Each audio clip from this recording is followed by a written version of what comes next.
I just come in now.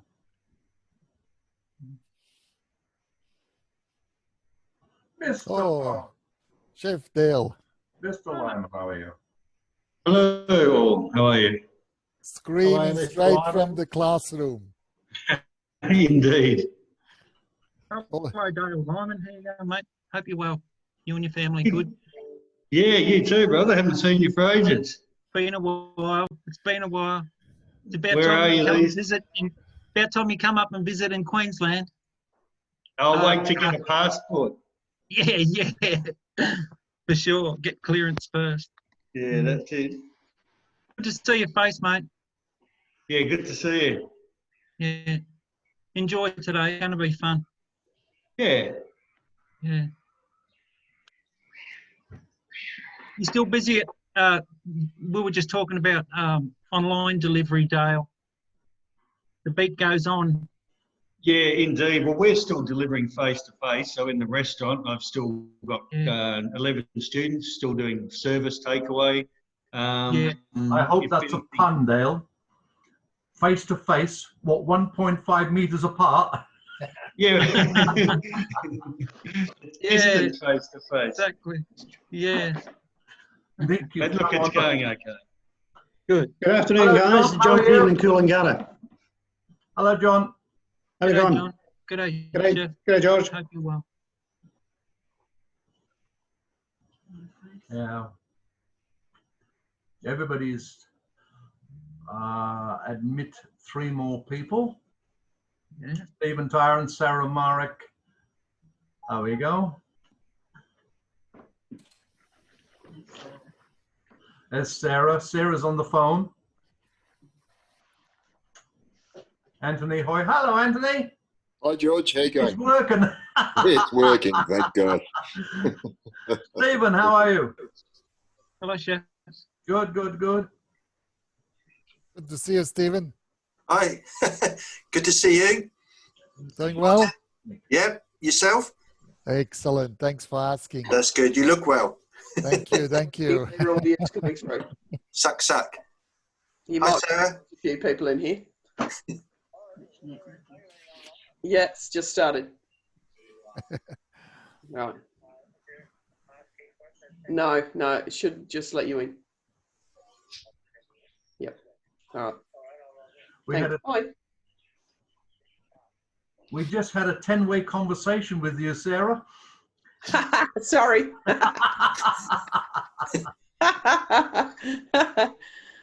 How are you?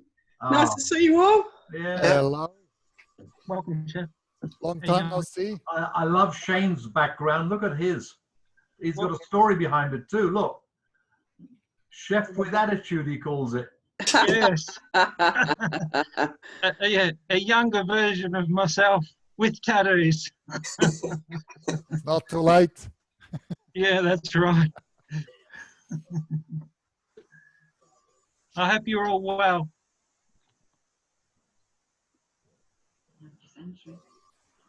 Yeah. Stephen, what are you doing with yourself? The other one's coming in. Not being able to go to the Philippines and I know. Vietnam and staying at home.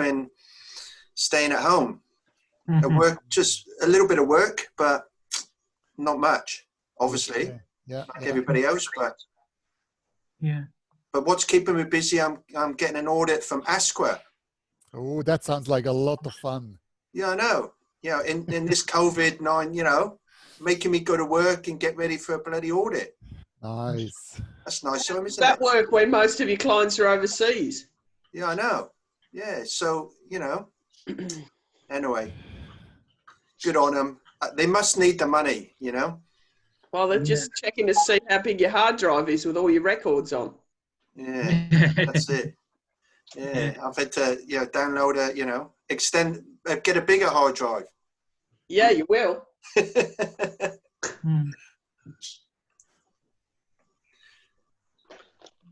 Hello, Philip. Can you hear Hello, me? how are you? Good, you're on your iPhone. I am. How are you, sir? Ah, good, good. That's the way. Hi, how are you? How are you, Chef? Good to see you. Hi, how are you? All good? That's the way. Yeah, good, thanks. That's good. Yeah, just looking forward to our forum. Yeah, should be good. Yeah, two good big faces. Reckon. Here comes Yeah. Tom. Yeah. It's certainly been devastating for our business, eh? Gee. Oh gosh, yes. Yeah. You know, what do we, you know, it's just so bad for everybody and, you know, all the apprentices and everything. I think it's going to get worse. It's going to get worse. Yeah, I imagine it would. The next You know. next 12 months to 24 months. Especially for young school leavers, I think it's going to be really quite tragic. It Yeah. is.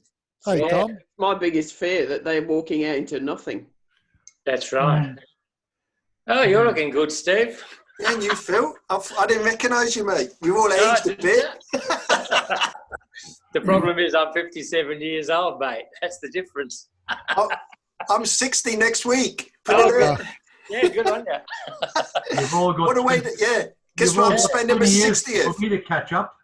Oh, that's right. How are you? Good day. How are you? Stephen, thanks, Yes. thanks for the invite. Everybody's invited. We'll be doing this. Are we doing a Okay, next Zoom Wednesday. You better Hello, Tom. send around the Zoom guys. invite then. Yeah. Can you hear me? I'll bring Zoom the bottle. Okay. Mark Clayton from The drink's on me. Mark Clayton from Nestle is just logged in, so that's good. Uh-huh. You look like you're in a good spot there, George. Yeah. Ah, absolutely. Good on you, mate. I just missed the fishing rod. They won't let me go out fishing. Oh, isn't it Yes. awful? I know. There's not much Or we can golf. do these For days, I God's tell you. sake, I can't play golf in the start with, let alone, being banned from it. I play golf Yeah. like this. Most of my colleagues run in front of me when I go to drive because it's the safest place. Hi, Yeah, Jim. that's funny. Yeah, what Oh, are you trying to get into the Zoom meeting? Hello there, Mark. All right, give me the password. I'm glad that she gave me the right meeting. I It's could have just- hassled into somebody else's meeting. Yeah. That'll be I bet there's a interesting. few. Yeah, there'll be a few online. Yeah. Ah, great. Well, we're halfway Your there. name, yeah. Is Bernie going to join us? 898 542 44735. Good to see you, Tom. Yeah. It was an email from George. Are you working Who's for that? Amy? Oh, well done. Are you working for Amy as well now? That's it. Yeah, exactly. A big call centre, is it? I feel like a call center. I spend almost all day on the Zoom these days. Yeah. Julie Armstrong is joining us. She is, yeah. She's the one who just rang me. Oh, yeah. Hello there, Julie. Hi, everybody. Hello, Julie. How are you? Good, thank you. Julie. Good to meet you. I'm going to come off video because I look terrible. Julie's dropped out. Put your lipstick on. Jeffrey Gear is joining from Queensland. There's Jeffrey. Oh, Love it. looks like he's in the middle of a cooking session. Oh, Nope. way to go. You'd be the only one in Victoria, in Queensland. Yeah. You would be the only one in Victoria anyway. Well, Absolutely. that's right. There's just nowhere for us to go anymore. I mean, seriously.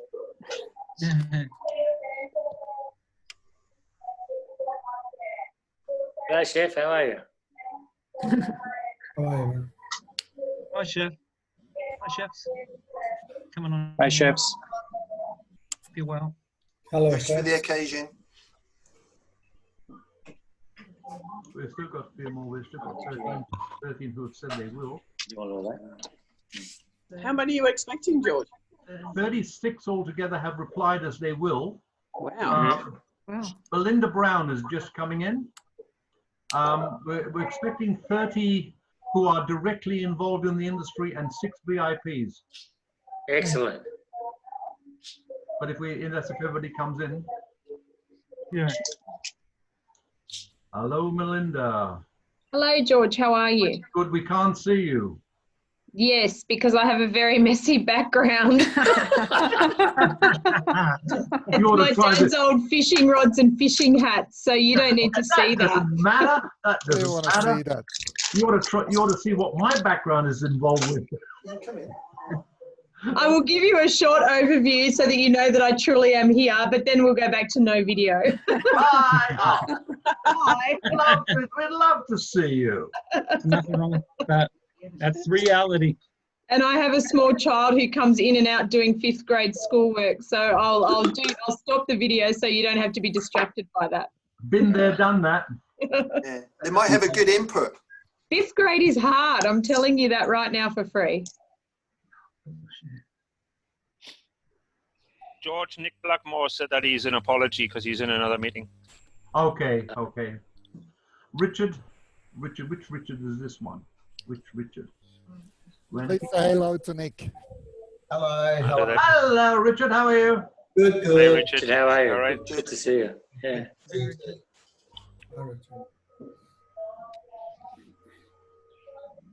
Well, I'm going to have to start in about 2 minutes' time because I think a lot of people here have expressed, you know, they've got a very busy schedule, so I don't want to hold everybody up on that event. So, and people have just got to learn that if we say 2 o'clock, it means 2 o'clock, not 10 past 2 or whatever. So I will start it off in a few minutes. Let's just give it 1 more minute and see how many people can come in. We've got 19 so far. It's quite a substantial number. Who's missing? Yeah. And Athol from Northern Territory. Oh, great. Yeah, yeah. Athol, catch up with him. Yeah. Long time. Long time. Good. Wonder what he looks like, Phil. Better than us. Hopefully better. Tony Rajolski to be coming in. Yeah, terrific. Yeah, Prakash Chan. Stephen's here. Yes, Stephen Tyrrell, where are you going? Yeah, I'm here. I thought that. Oh, I've marked him off. All right, sorry. Mark Yates. Oh no, Mark can't make it. Oh. But anyway, there's we're just talking about him. We're just talking about him. There's that. Athol.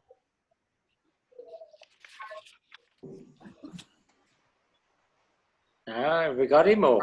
He should be coming in now. There he is. Yeah, hi. Oh, Hi, you can see Good day, he's in Northern Territory. Hi, how are Hey, you? welcome. Good to see you, mate. Yeah, how are you all? Good. Very, very How are good. you? Good, good. Yeah. You look the bloody same, except the background and the glasses. Right, yes. What about that, Sarah? Huh? Hi, Sarah. Hi, everyone. Paul Shay. Good to see you all. Yeah, good on you. Hi, how are you? Well, I think with the agreement of the group, I think we should start. We said 2 o'clock, so you know we have a reasonable collection, and I'm sure that some people will log you know, when they can. And I also experience of other meetings find that a certain percentage of people think a Zoom meeting login is easy. Sometimes it can be rather confusing if you haven't had that little bit of experience. So we'll start off the process, if I may. Well, the issue today to be explored, will the coronavirus crisis impact and change the Australian kitchen culture? What I intend to do is to ask each panelist to address the topic and 5 to 8 minutes each. Then I intend to ask them to free talk amongst themselves, just to explore any issues that they pick up on between themselves for about 5 minutes. And then I'll open up to the floor for questions. When we come to questions, folks, 2 things. Can you please not interrupt the panelists, because we haven't got much time and we don't want to waste time sort of you know, trying to get to people. when you come to question time, I'll let you definitely know what that question time is. Raise your hand and I'll know that you are in line for a question, please. And also, when you come to give a question, can you please address the question to a particular panelist? That'll save a lot of time before we find out who is the most appropriate to start. It doesn't mean you have to say others won't be involved in that question, but it does make it much easier for all of us. Today, I think most of the panelists, in fact, I would suggest all of you are known because you're all very well known. Andrew Wisken, as you know, is an AITC member, many years around, very highly respected, brings to the table over 35 years of experience. His qualifications include hospitality management and culinary arts. So welcome to Andrew. Shane is both a qualified cook and a qualified pastry chef. Extremely well known for huge gains in culinary competitions and extremely well positioned in Queensland particularly. So, you know, that should be a very good address by Shane. Martin, well, Martin's the CEO of Profound Leadership. Martin runs a very successful consultancy business and has authored many books and is probably got a wider view than a lot of chefs, because not only was he a very successful chef, but he branched out into consultancy roles in other disciplines and other industries. So that's good. Our fourth panelist, is Richard Robinson, the Research Development Fellow in the Tourism Faculty in the University of Queensland. Richard's background includes 15 years as executive chef and sous chef level, so he certainly had the foundation there and then moved on to other things. Richard is Bachelor of Arts and PhD degrees amongst his qualifications. But more particularly, Richard has run an extremely well-known and very good research program on the well-being of cooks and chefs prior to this crisis. So I'm absolutely waiting on edge to hear also what Richard has to say. Only as a stimulus, I'd like to know, you know, what will change in the kitchen culture, particularly if we look at my history and the history of culinary arts. You know, I came from an era where the chef was dominant. The executive chef was an absolute yes chef person, ruled the kitchen, ruled it with a hard fist. Now, we then went to an era where employment fulfilled its role and the chefs found it difficult to get good people. And so they had to temper their attitudes. So will that change? Because I think this crisis may lead to a level of unemployment, and that may bring forward to the table, you know, the tyrant chef. Hopefully it won't. No, well, it won't. I think there's other things, you know, how will the kitchen change with distance working? I mean, I always know a kitchen to be a Russian bumping into each other. That's correct. You know, how will that work with distance working? Chefs are particularly known to be notorious for their nomadic attitudes and moving from one business to the other. Will the shortage of jobs prevent this from happening? And there's a whole lot of other things. And I'm sure the panelists, and that those questions are only stimulus. They're not questions directly. They just start the ball rolling.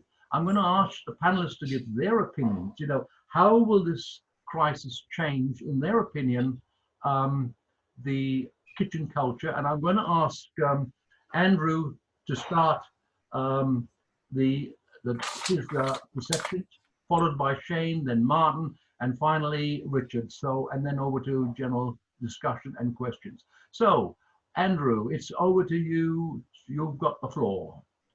Okay, thank you. Welcome to everybody. I'm going to speak from a working chef in the industry, and I think the culture will change. I don't think the leadership will change. I think the chef will still be in charge, but I think we'll have more choices of skilled staff will be available to us. I've been doing a lot of webinars and things since this has happened, and one of the things that's been coming to light is that a lot of employers are now looking at what's available to them out in industry. Do I need to stay with the same chef? Can I look for something better? Or do I want to get rid of the chef that I've got and use this as an opportunity to get rid of the chef and get someone new? I also think that the ones who do get re-employed, they need to look at their professional attitude and towards the business. I don't think it'll be a fly-by-night sort of attitude. If they haven't got the skills, they won't have the job. But in saying that, I also think wages may go down because there's going to be a bigger pool of staff out there.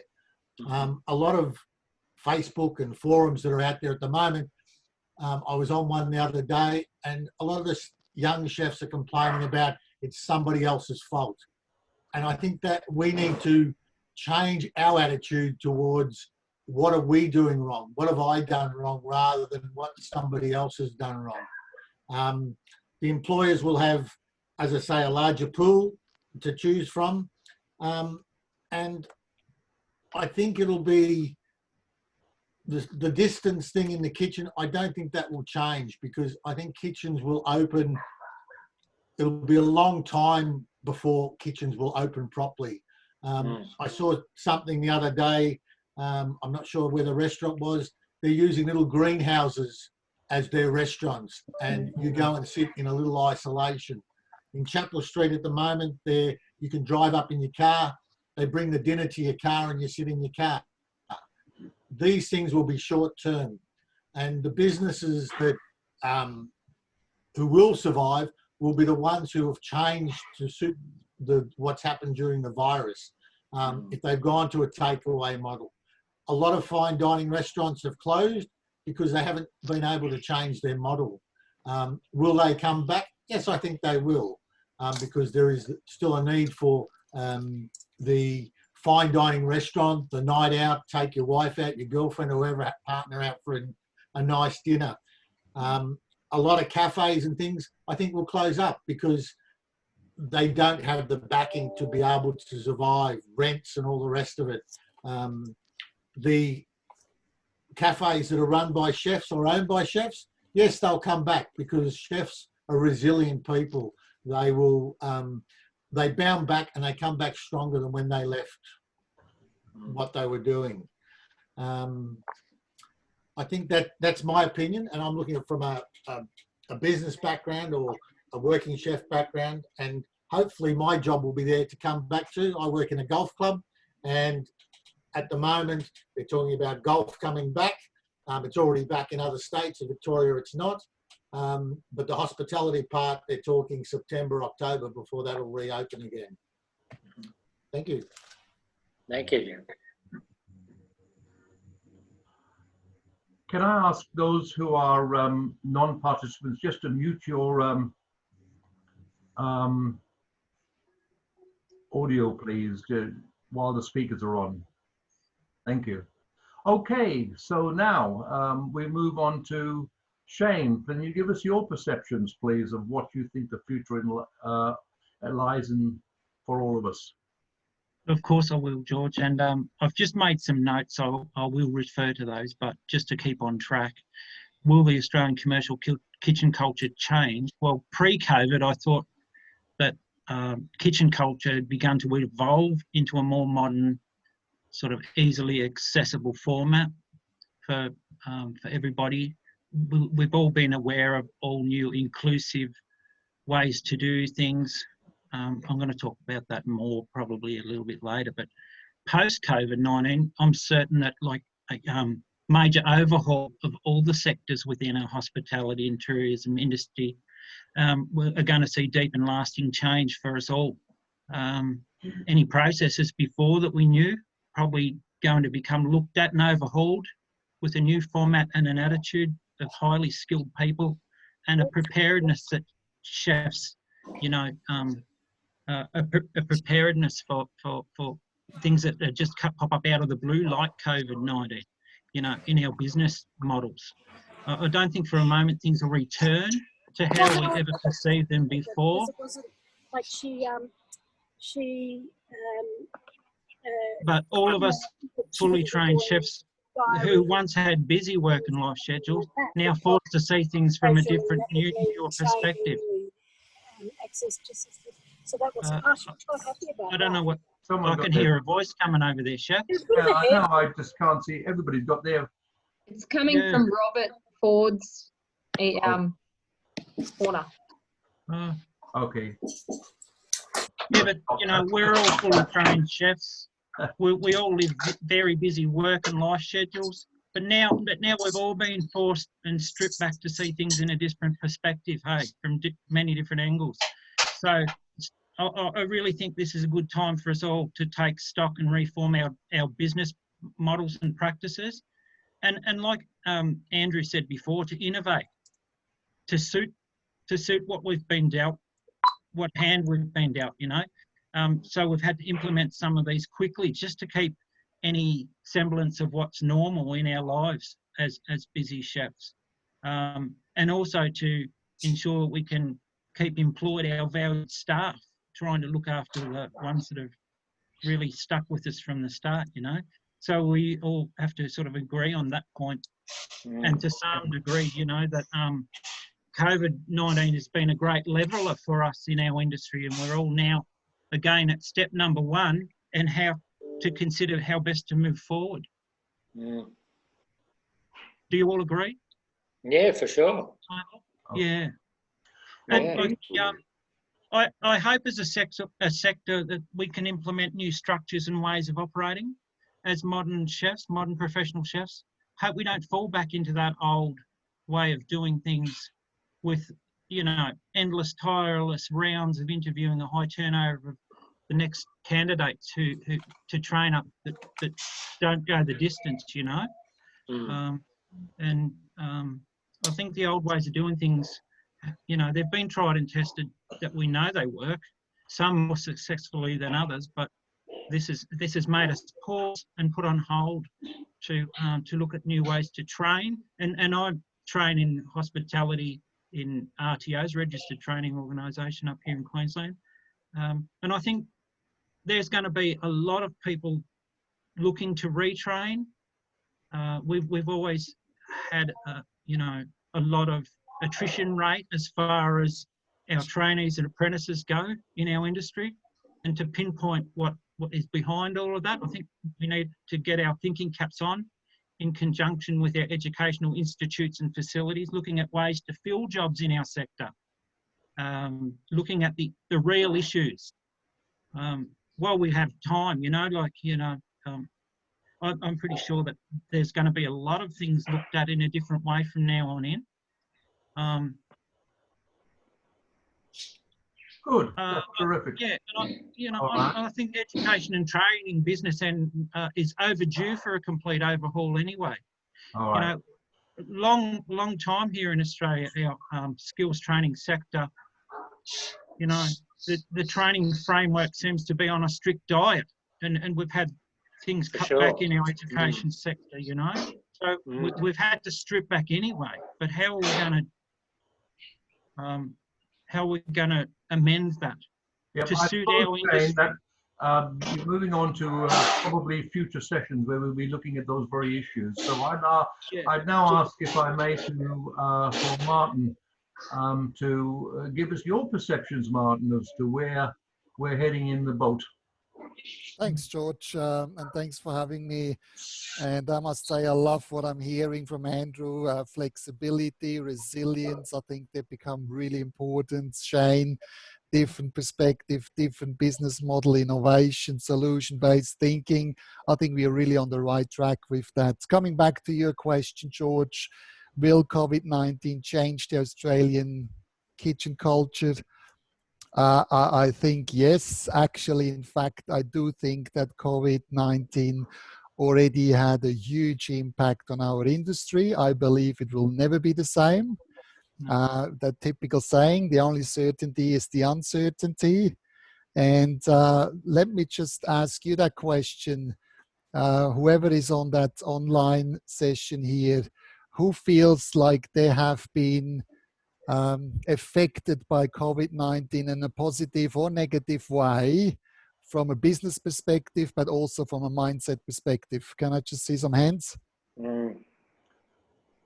So pretty much everyone, and I think we need to acknowledge. Can I put in personal perspective? Later on, George.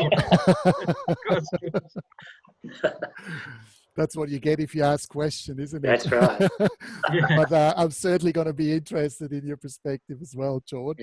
Yeah. Now, I'm usually the human-centered leadership guy, talking a lot about emotions and so on, and I will do that as well. But today I thought it's really important to put a bit of an architect tact on to actually look at some research, what is really happening out there, and I would like to share some of the findings here. Now, if we're looking at industry output change, as per the 24th of April, actually, research shows that in our industry, we had a revenue drop of 49.3%. Yeah. So that's huge. Staffing dropped by 37%. Now, these are figures, these are facts, which I think is a really good starting point before we get too excited and moving forward. I think we need to build that foundation.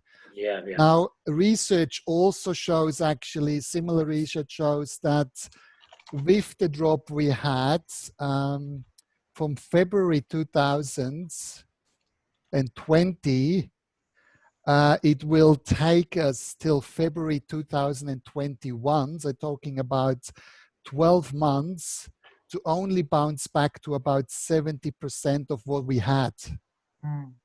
So there will be probably only an increase of 20% of revenue over the next 12 months.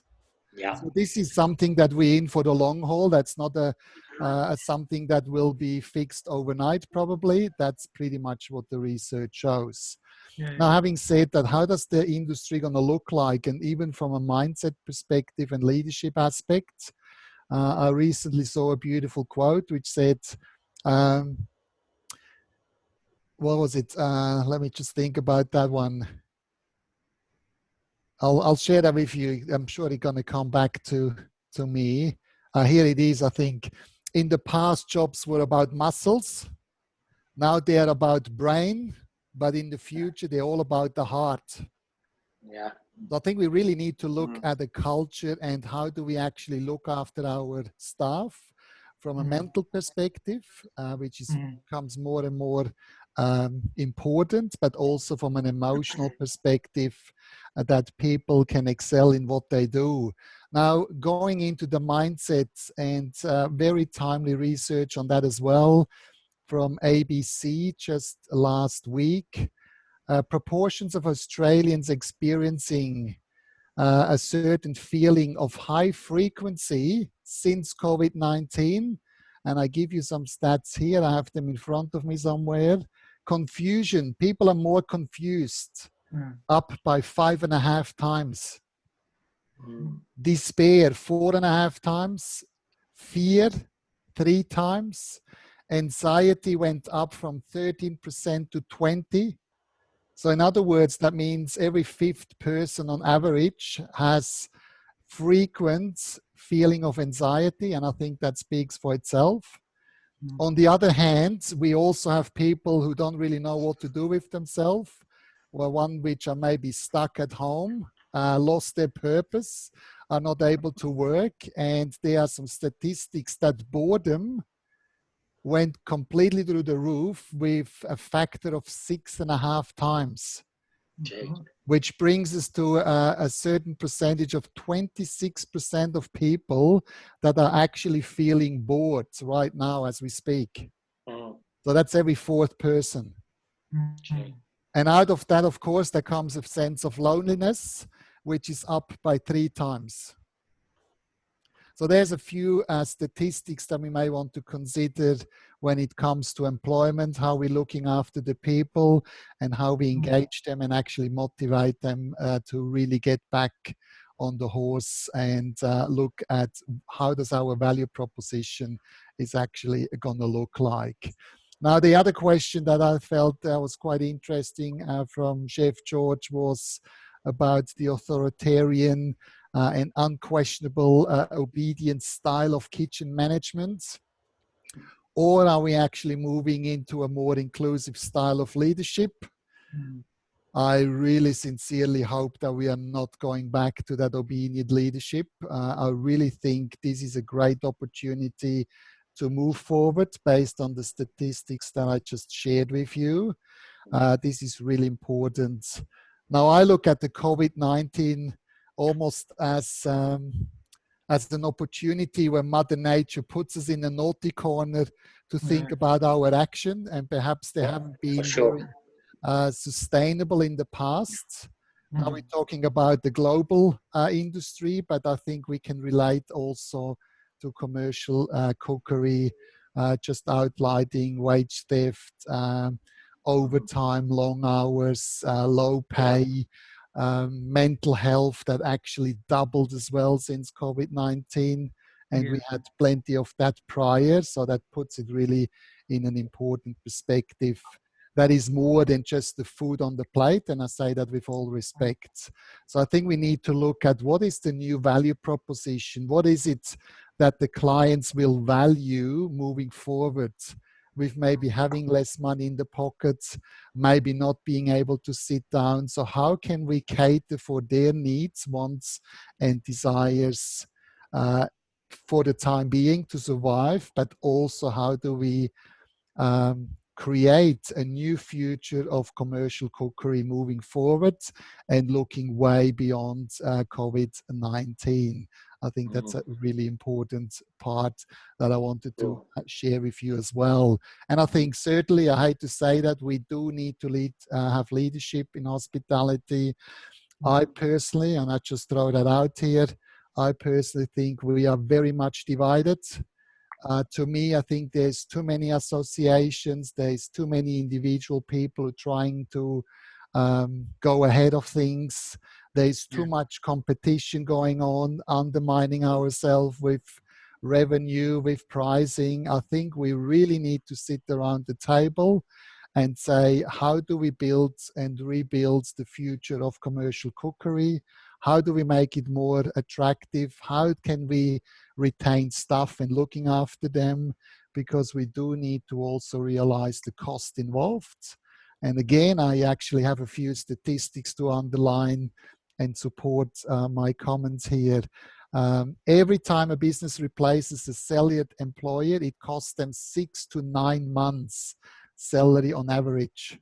20% of annual salary for mid-range positions, earning 30,000 to 50,000 a year, for example, the cost to replace a $40,000 manager would cost you an additional $8,000.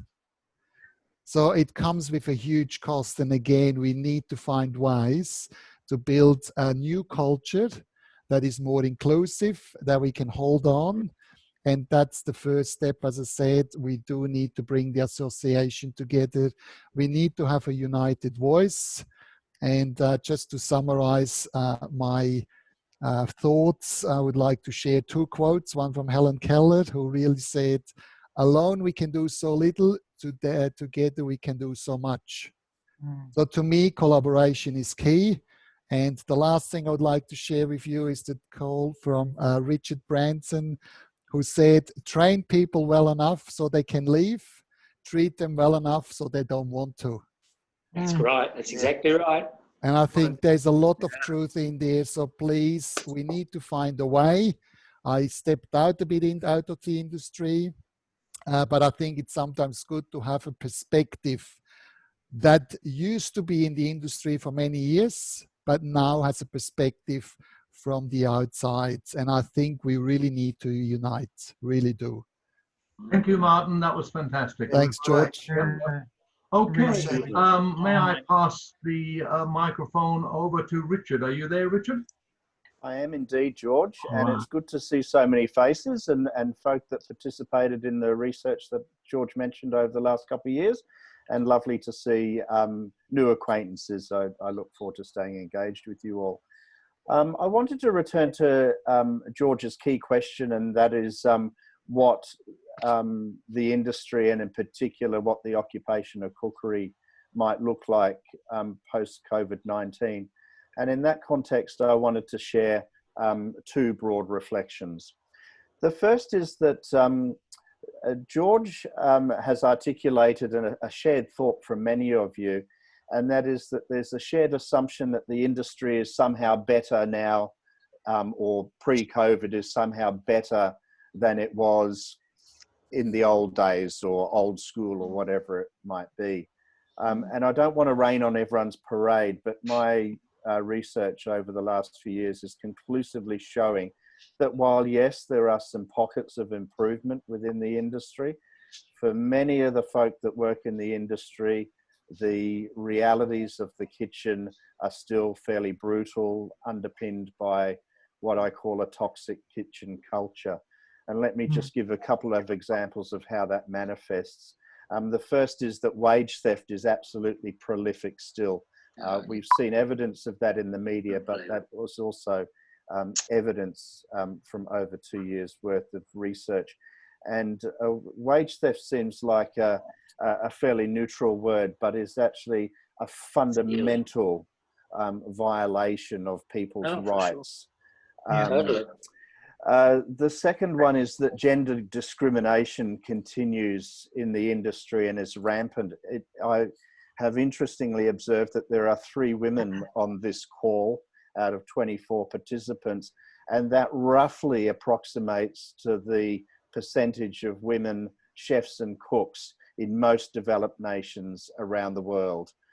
Between 25% even down to 10% is the percentage of women. And I won't go into all the reasons why, but I think they're fairly self-apparent that the masculine hierarchy and culture of kitchens is completely unattractive and uninviting to most women.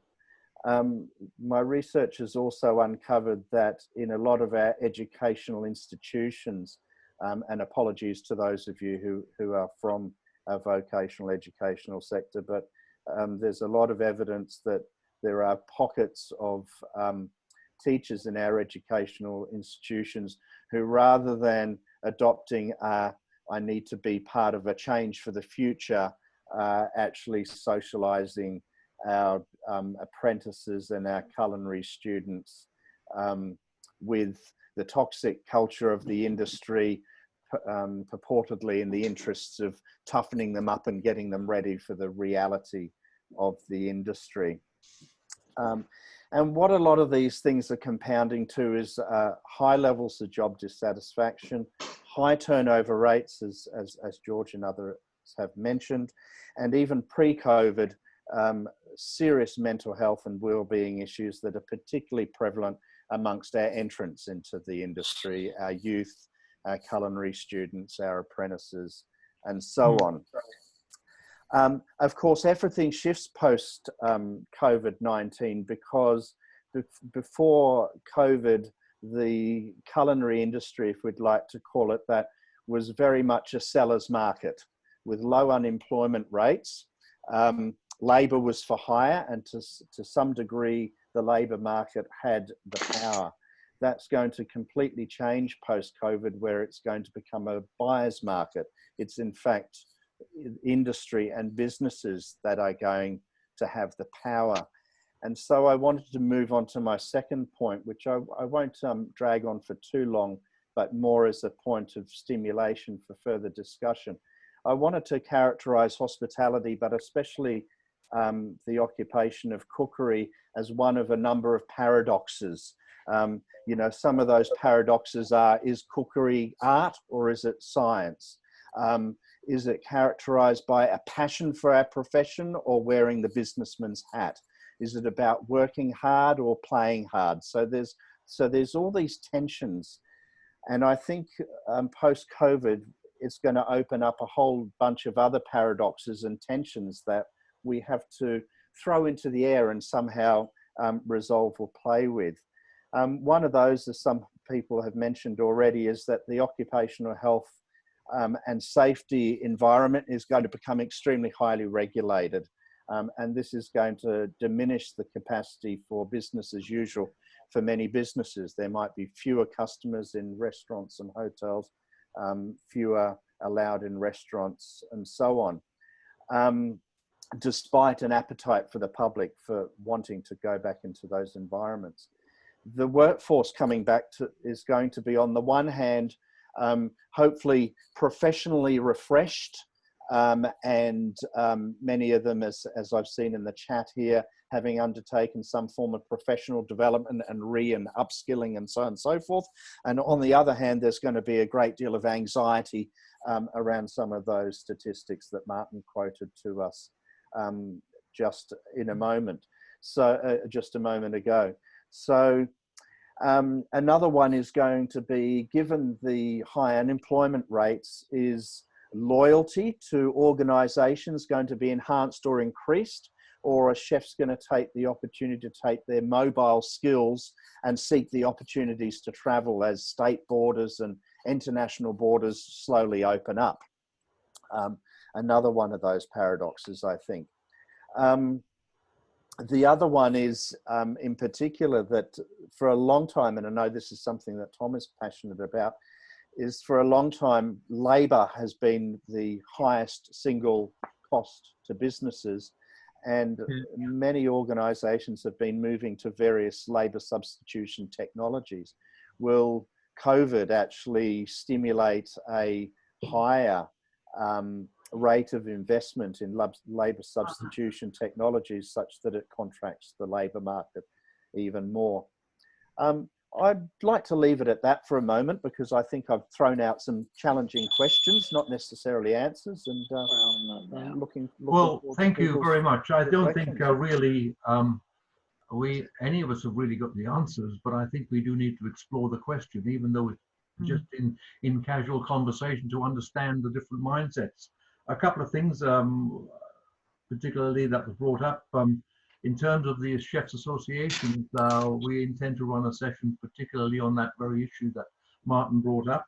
One of the things that I have in the back of my mind is that the move by Western Australia to make it mandatory for a course to be conducted for every hospitality person before they are allowed to be re-employed. Now, that's going to be a huge change, where people who maybe have walked away from education, or are not even educated, or not even qualified, are now forced to do another course. So that's going to have, I think, an impact on the future. The other thing that in the back of my mind is simply this: that all the chefs in the world can have all the intentions that they want to get back to normal, but when they open their restaurant, are the clients going to be ready? You know, most restaurants, you know, are running on very tight margins. Now all of a sudden they might lose 20, 30, 40% of their revenue. What are they going to do then? I mean, that's a huge issue that I think needs addressing sometime in the future. And last but not least, Martin, I'm going to be missed by the authoritarian not living anymore. Anyway, may I throw it open for discussion, please, amongst anybody, particularly the panel? Would you like to inquire on anybody's views that need exploring a bit more? Yes, I'd like to just say a couple of things. Entrepreneur, I think Andrew covered a little bit off, but I think entrepreneurs are going to become more encouraged to follow that and to develop home-based businesses outside of the marketplace. I think you've picked on a very important point there, George. When places reopen, they're not going to be opening to capacity. They're going to have all sorts of restrictions in opening. It's going to make it very, very difficult for conventional business to go forward. So I think people have got to get more creative on how they do business, and maybe that's going to be digital, online, whatever, but I think that's going to be a strive forward. I think it's going to be a necessity. And lastly, Martin, I love your bit about muscle, brain and heart, and I would really love to for you to expand on that as well, because I think that's a great analogy. Over to you, Martin. Thank you for that question and giving me the opportunity to elaborate. I love that quote because if we're looking at the industrial revolutions, there was a time where we had to have a lot of muscles, you know, working hard. It's still that mindset that we quite often have in hospitality, I would say, and this is quite a beautiful trait. But are we working really hard or are we working smart? You know, it's coming into that quote as well. And I'm a bit harsh here perhaps as well on education in general. I think somewhere we almost missed the train. We still train people almost like we need people on a conveyor belt doing really physical hard work. That is not really required. The automation will come in. It will be another challenge to deal with. As George said, the labor cost is too high. So how can we reduce that cost? That will have an impact. These days we are in this age of knowledge. We're doing a lot of education. We have social media, we have globalization, we have the internet which completely changed how we work. So the information is there, but we start to realize that a lot of us, we became obsessed with information. But what are we doing with it? How do we apply it in real life? So we became this information gatherer machine, but we don't really know how to help ourselves. I quite often call and refer to shelf help rather than self-help. We're having all these resources, we're having all this knowledge, we're paying thousands of dollars for it, and it ends up on the shelf catching dust. So what I'm saying here is the emotional intelligence comes in, the human aspect of things, the sense of belonging, giving a people the experience in hospitality. Yes, food is an experience, but it's the whole thing around it. It's the hospitality, it's the knowing the chef, it's the connection we have, it's the supporting the community again. I personally think if I have a choice to going to a fine dining restaurant, which is buying into wage theft, as Richard outlines, or if I go to a local shop where I pay good, decent money, but I know that the staff is looked after, I know which one I pick.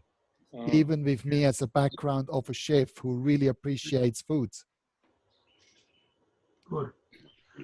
So what I'm saying is we need to buy in. What is it that the client, but also the staff member is looking for to fulfill the needs? Now that's a big ask, especially in times of uncertainty, but I think it's even more important. I hope that helps a bit. Yeah, for sure.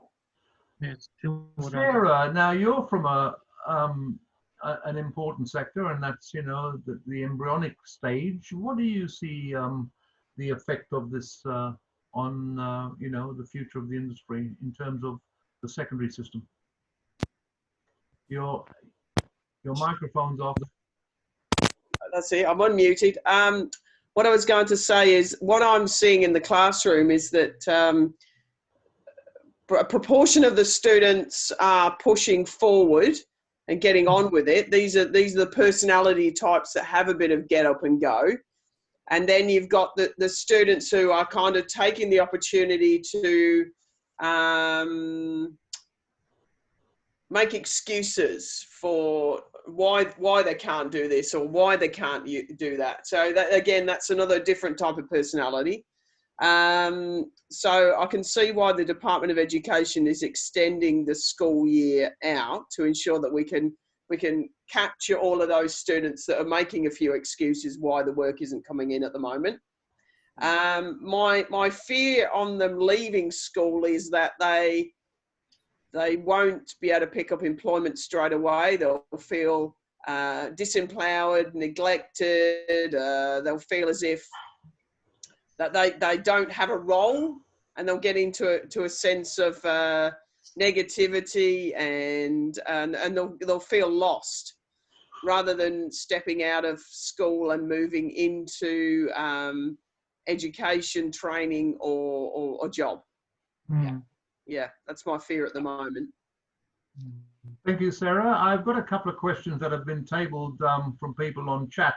Julie Armstrong is saying, is this going to damage our numbers big time in the future? So who would like to address that one? Well, can I say that my numbers have already dropped dramatically over the last few years? All right. Any other comments on that? What about you, Tom? Might apply to your area. Hi guys. Just what I'm seeing is, and I think post COVID-19, I mean, it was always a struggle to get people to work in hospitality anyway, and I think more and more people are going to make the choice to avoid hospitality. You know, so the workforce is not going to be there for the few restaurants and hospitality businesses that survive. I suppose also there'll be a shift in, I mean, we've noticed all of the, I suppose the takeaway that's happening. So I think the guys who can pivot and move into those sort of spaces as such as, you know, the ready meals businesses and you know, the light and easies and what have you. I know that Jason Johnson with Dynamic and, you know, we know Michael Rodenberg, who's part of our top launch membership, they can't keep up. They're looking at expanding because their model was perfect for this challenging situation, you know. So they've picked up the ball and run, and I think that's the case. The nimble ones who can sort of reinvent themselves are going to be good. But I would say that it's going to be a real struggle to get young men, women to enter the hospitality workforce after this, because there's so, you know, it's one of the industries that's been hit really badly. Us with and also events. And if you look at you know, the entertainment industry, I suppose hospitality, entertainment, and events are really the last thing on people's minds when things happen like this. So it's not really an encouraging market. So we're going to have to, hospitality is going to have to look at reinventing themselves in a sense of what makes it attractive to work in hospitality, because we had all of the negativity before COVID-19, and now with COVID-19 just put the icing on the cake and said, well, you know, I'm going to try and avoid hospitality as much as I can and look at something else. So like what Richard mentioned in regard to, you know,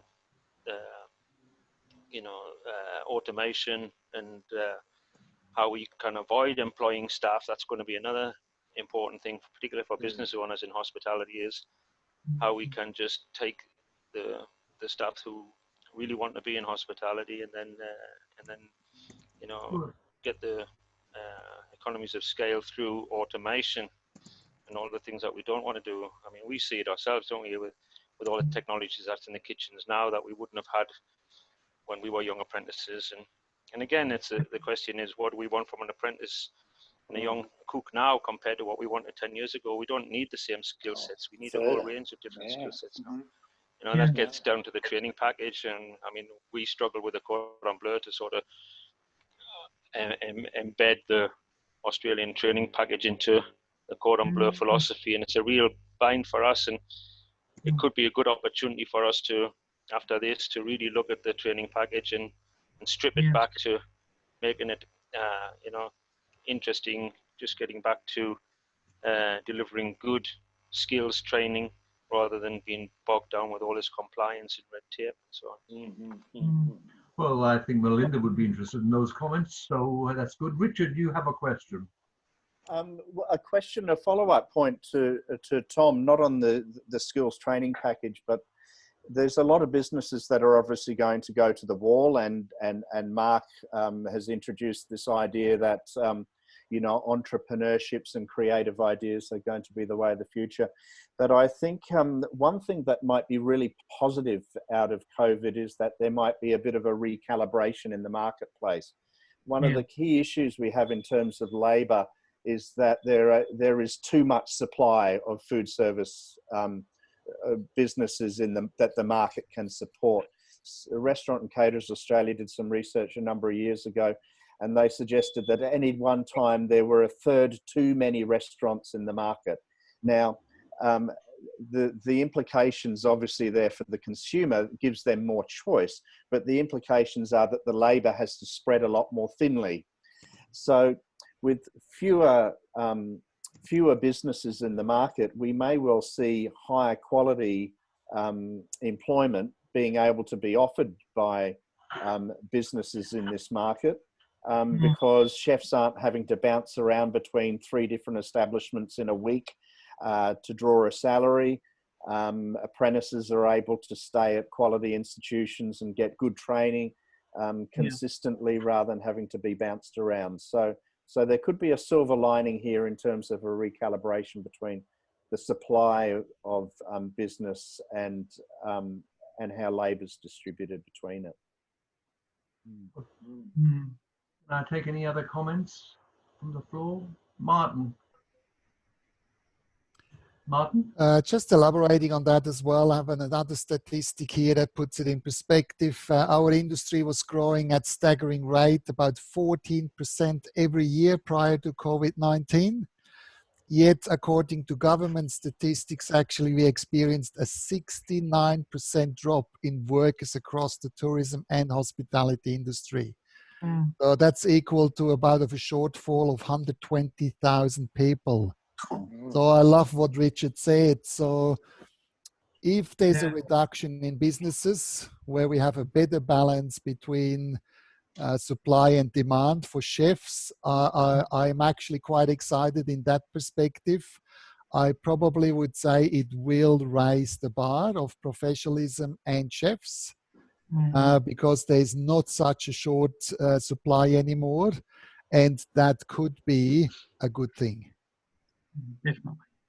It'll also have an impact, I think, on the number of people who are not qualified, who currently work in the industry. I think the demand will swing towards people who are qualified, and force people who are not qualified to go out there and you know, obtain a qualification. Or am I wrong in that aspect?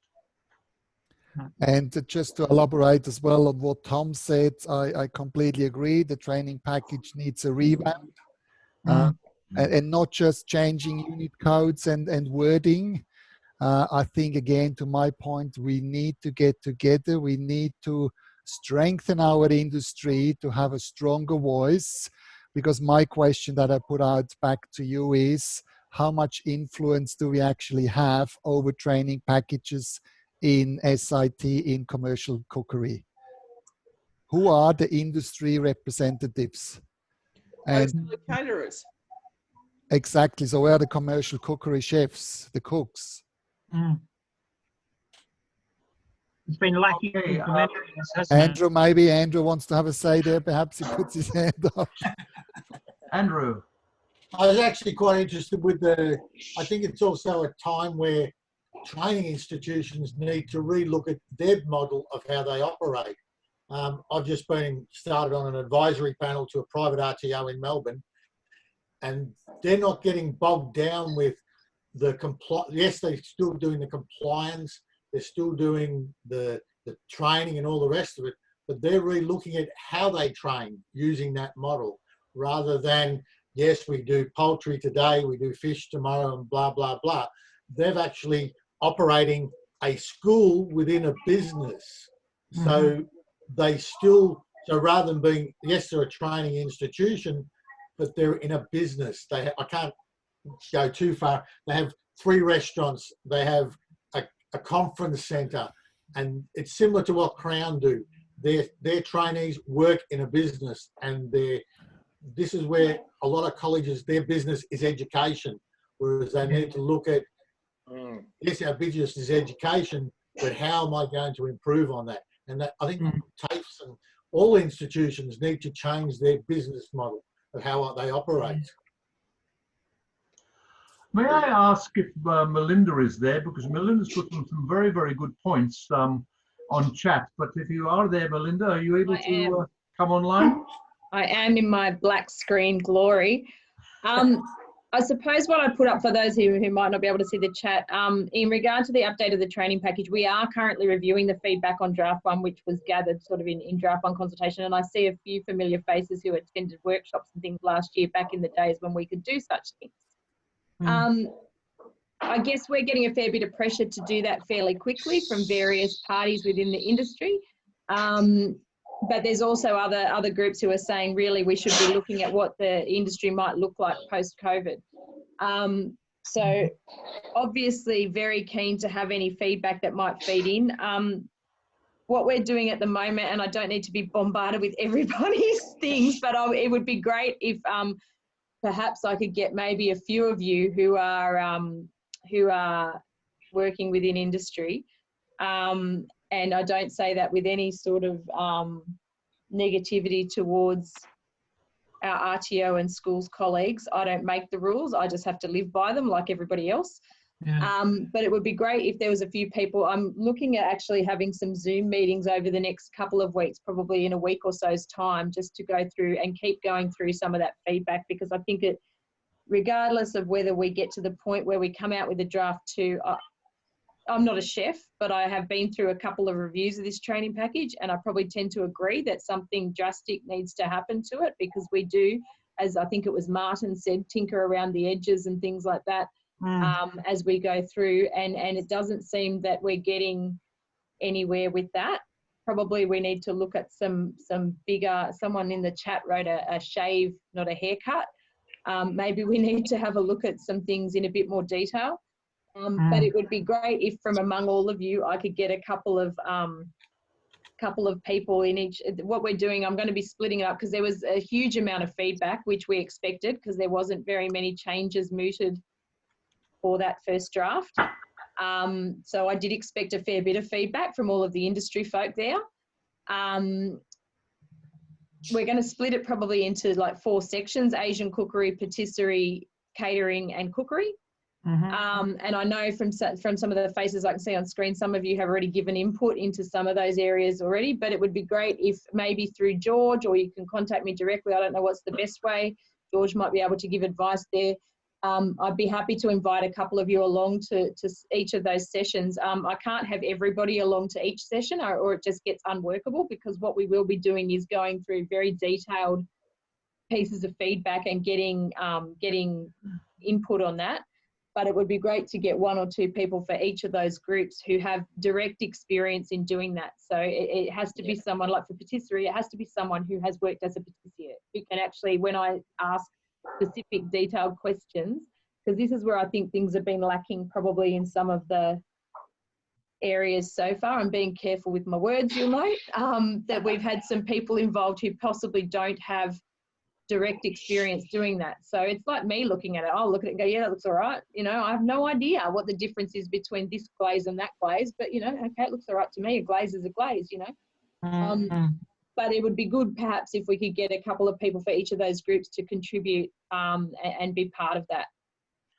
Melinda, everyone's putting their stuff in the chat. George, I need you to send me the chat details. Melinda, we are running a session specifically on curriculum and training. I think it's session number 5, if you have a look at the intended calendar of these sessions. So that might be one that you may be able to get some of your folks interested in as well. Yeah, no, well, I mean, I suppose I don't really have access to the people. I'm sort of more the collector of this information. Yeah, but I'm talking about from your office, but we'll collect people in the industry to come to it. Yes. And it can be maybe a combined addressing the issues. Yeah, so I mean, what I might do is whack my details in the chat thing now. Yep. And anyone who would like to be a part, it'd probably be great if you could let me know in the next couple of days, because we're just trying to finalise the Zoom times to have these things. And basically what we'll be looking to do is go through some of that feedback. The IRC itself, the Industry Reference Committee, which has representatives from some of the associations. I'm not going to get into the war, but it has representatives from various associations, and they have made some overarching decisions about the qualifications and how they would like to see that structure. Things like the Certificate 2 in Asian Cookery, which wasn't seeing much uptake, and everything that we'd heard from industry was that really there wasn't a lot of point to that. They've agreed to delete that qualification. but they are looking at some changes, I suppose, to how the Certificate 4 plays out. And I saw a question way back in the chat before about saying that there needed to be more management skills for chefs and things like that, or not a question, a comment.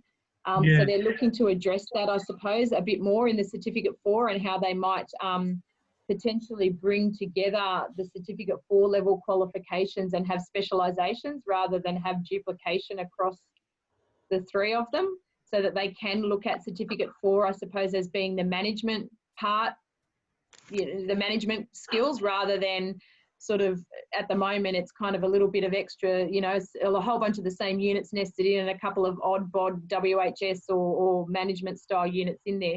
How can they actually make it so that you get your technical skills at a Certificate 3 level when you do your apprenticeship, and how then the Certificate 4 can be sort of a bolt-on or an add-on for management for those people who are looking to go forward.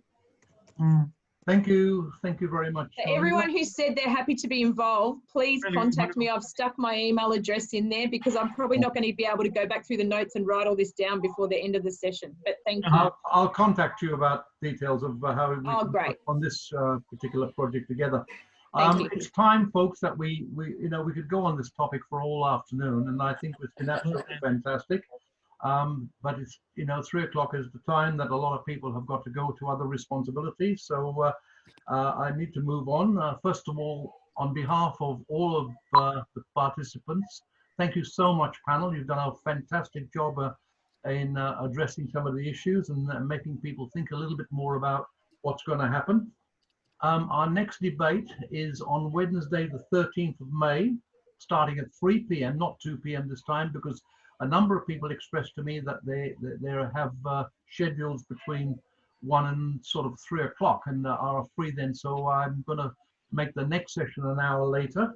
The next session addresses what support or online resources are required, or should associations be putting on their websites or implementing to help cooks and chefs and their members through this crisis. Last but not least, may I please ask you to send some feedback as to how we can improve these sessions. It's, it was just an idea by a cook, not by a computer person. We've done the best we can, and I think we've done a reasonable job, particularly in getting the presenters together. We've got some really good panels that have already confirmed there are 5 topics. And on the issue of topics, please send me any topics you think need addressing and are wide enough that we can bring a panel together and then have an online conversation. I can't think of everything. I've thought of as much as I can at this stage, but now it's over to you. It's over to you being involved and giving your ideas, and then we'll pull the thing together in some way or other. So please look at the website, look at the next topic. I'll be sending out details of that topic early next week. Please, if you can, join at 3 o'clock. We'll be delighted to see you again. I think it's going to be a very interesting conversation again. And I'd like to sort of say au revoir and thank you very much for being a participant. Thank you, George. Thank you. George. Thank you, George. Thank you for the invitation. Thanks, George. Fantastic session. Thank you very much. Yeah. Everybody stay safe and well. Yeah. Yeah. Keep well. Take care, guys. Thanks, Good on you. Good to see you again. Yeah. Great to see you all. Thanks, George. Thanks, everyone. Thanks, Georgia. Bye. Thanks.